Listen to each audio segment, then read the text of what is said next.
vous souhaitez maximiser vos performances et vous assurer une réussite à coup sûr, eh bien cassez-vous, parce que c'est pas le but de cette vidéo, pas du tout.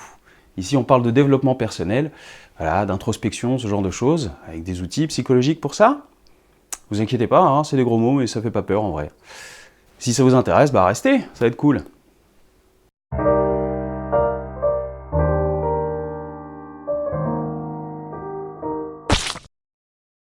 Bonjour, bonsoir et bienvenue, parce qu'on est sur internet et qu'on regarde ça quand on veut.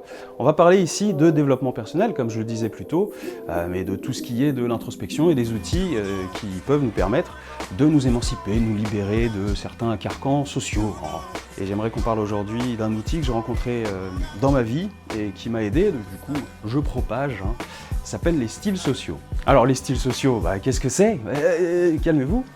C'est un outil qui permet au quotidien, au travail, mais à la maison aussi, de mieux se connaître, de mieux connaître les autres et de réduire les conflits. Donc moi, je l'ai rencontré à mon boulot, et puis je l'ai transposé dans ma vie au quotidien, et j'ai réussi à déceler rapidement le style de communication des gens, parce qu'avec de l'entraînement, on peut arriver à faire ça. Et donc cet outil se base sur deux axes principaux pour pouvoir expliquer le style de communication de chacun. Le premier axe, c'est de savoir si on est plus ou moins porté sur la tâche ou le besoin. Et le deuxième axe, c'est de savoir si on est plutôt extraverti ou introverti. On le représente sous la forme d'une grille carrée, qui est plus une aide visuelle qu'autre chose, avec les deux axes qui se croisent au milieu. Sur l'axe vertical, on met en bas le fait d'être plutôt sur la tâche ou le besoin, et en haut, le fait qu'on soit plutôt tourné sur l'échange avec les autres. Et sur l'axe horizontal, on met à gauche le fait d'être extraverti, et à droite, le fait d'être plutôt introverti. Et tout ça, ça nous donne une grille que j'ai surnommée la matrice, et qui permet de visualiser les échanges. La réalité aura toujours plus raison que la grille, mais la grille reste quand même un outil indispensable pour pouvoir visualiser les échanges. Et c'est un outil qui est vraiment très apprécié du management. Vraiment, il est rapide, il est simple, et puis il permet très rapidement de faire émerger les qualités dans une équipe, mais aussi mettre le doigt sur certains défauts pour pouvoir travailler dessus. Et donc sur cette grille, on a du côté des introvertis, mais plutôt portés sur l'échange avec les gens, nous avons le facilitant, qui est humain, sensible, chaleureux, bon cœur, à l'écoute, patient, c'est un bon exécutant et un soldat dévoué. Quelques défauts malheureusement, il déteste le changement et il manque cruellement de confiance en lui. On peut le retrouver sous certains autres sobriquets comme le coopérateur, le médiateur, l'empathique et le diplomate. Et on le représente souvent avec la couleur verte. À ses côtés, toujours dans l'échange mais beaucoup plus extraverti, on a le promouvant.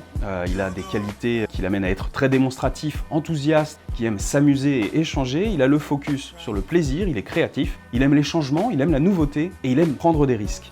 A contrario, on peut le trouver irresponsable, désorganisé, impulsif, voire égoïste. On le surnomme le visionnaire, l'inspirant, l'expressif, l'artiste, et il est représenté très souvent par la couleur jaune. Toujours du côté des extravertis, mais un petit peu plus sur la tâche et sur le besoin.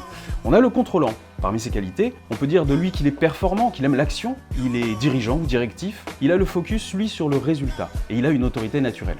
Ses défauts, il paraît impatient, exigeant, insensible, et très peu à l'écoute. Et ses surnoms, habituellement, sont plutôt le dominant, le déterminé, le pilote, le militaire. Il est souvent représenté par la couleur rouge.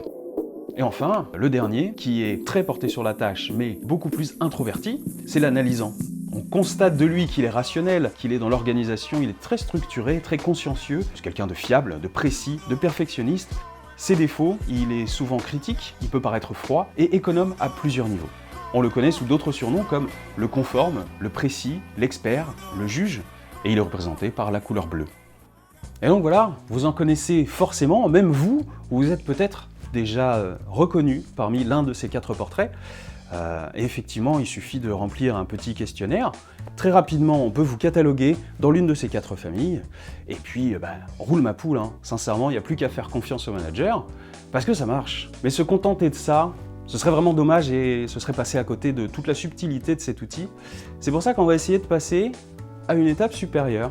Parce qu'au travail, les besoins et les échanges sont plutôt restreints, alors que dans la vie de tous les jours, ne serait-ce qu'avec la famille, les amis ou vos conjoints, forcément les échanges sont beaucoup plus riches et différents. Donc ce qu'on a défini là, c'est l'ascendant principal. Il peut donner un axe très fort qui représente votre style de communication, mais il n'a pas forcément raison. Pour passer au niveau supérieur et rentrer dans la subtilité et la finesse de l'analyse, on va prendre la grille au global et on va la replaquer sur chacun des 4 petits carrés. Je vais vous expliquer ça, vous allez comprendre. Si on prend par exemple le carré du contrôlant, eh bien en haut à gauche, ce sont les contrôlants promouvants, à côté les contrôlants facilitants ou contrôlants modérés, en dessous les contrôlants analysants, et enfin les contrôlants contrôlants qu'on appelle plutôt les contrôlants renforcés. Et de 4, on passe à 16. Oui, parce qu'en réalité, on n'est pas qu'un seul mode de communication. En réalité, on utilise en fait un petit peu des 4. Et selon les situations du quotidien, on peut se réfugier dans l'une ou l'autre des situations parce qu'elle a ses avantages et malheureusement, elle traîne aussi ses inconvénients. Donc il y a votre ascendant principal, et puis mathématiquement, comme on utilise les 4, il y en a 3 autres qui sont plus ou moins à la traîne. Il y en a 2 qui sont au milieu, moyennement servis, et puis le dernier qui est en général celui dans lequel on se réfugie jamais. Et vous savez très bien qu'on ne communique pas de la même façon que l'on soit face à ses parents, son patron, son conjoint ou ses potes. Selon les situations, on bouge dans la matrice, il faut penser qu'on est mobile. Et que selon les cas, ça peut faire ressurgir aussi notre mode de communication qui est le moins musclé. Du coup, quand on est obligé, par les contraintes de la vie, de l'utiliser, de puiser en nous pour devoir aller dans ce mode de communication, en général, c'est les défauts qui ressortent en premier, et réussir à sortir de sa zone de confort, ça permet de remuscler tout ça. Certains appellent même ce mode de communication le moins développé chez vous, qui change selon les personnes. Ils le surnomment l'ombre, c'est dire s'il fait peur. Donc si on se résume uniquement à l'image qu'on peut avoir au sein du travail, forcément c'est une image de vos compétences et de vos qualités qui est tronquée. Si on y ajoute une analyse personnelle de vos échanges avec la famille, avec les amis, de fait, l'image elle est beaucoup plus riche, beaucoup plus large et représente beaucoup mieux votre manière de communiquer. Je vous laisse des liens dans la description, je vous invite à scroller, à tester pour vous ou pour vos proches, pour connaître un petit peu leur mode de communication et voir si, peut-être, vous l'aviez deviné vis-à-vis de vos proches. Ou même vous, si vous savez déjà, avant de faire le test, quel type de communication vous avez, ça peut être marrant de le tester vous-même et finalement de voir si vous étiez tombé juste ou pas. C'est toujours intéressant. Mais il existe encore une dernière manière de pouvoir affiner un petit peu plus, c'est la vieille méthode du papier-crayon. En récupérant un questionnaire qui vous permet de visualiser les personnes sur la matrice, je vous invite à choisir parmi vos amis ou votre famille et le faire avec votre conjoint. Vous choisissez une poignée de 3 à 5 personnes dans chaque pôle et vous leur demandez de répondre au questionnaire en pensant à ce que vous auriez répondu. Et les réponses que vous pourriez faire pour vous, c'est pas dit que votre conjoint en pense la même chose, ou vos parents, ou même vos amis. Donc je vous invite à récupérer tous ces résultats si vous voulez vraiment vous faire un spectre global de votre style de communication. Plus il y a de gens, plus c'est précis, vous cumulez les résultats, vous verrez un petit peu la zone que ça représente. Voilà, maintenant, allez pas partir sur du 200, 400 personnes, quinzaine, une vingtaine de personnes au global, ça suffit pour se faire une idée. Je vous remercie d'être resté jusque-là. Vous pouvez liker, partager si vous avez envie. Voilà. Si vous n'avez pas envie, vous n'êtes pas obligé de le faire, moi je force personne. Il y a des commentaires pour me donner vos résultats, parce que ça m'intéresse aussi. Et puis on n'oublie pas que dans les commentaires, on respecte les gens. On ne tape pas sur les habits, le physique et la maman. Merci beaucoup.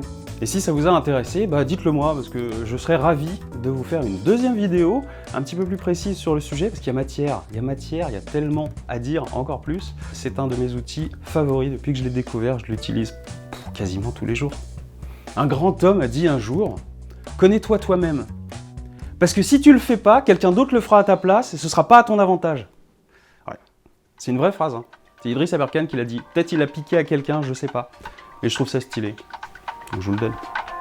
Allez, salut!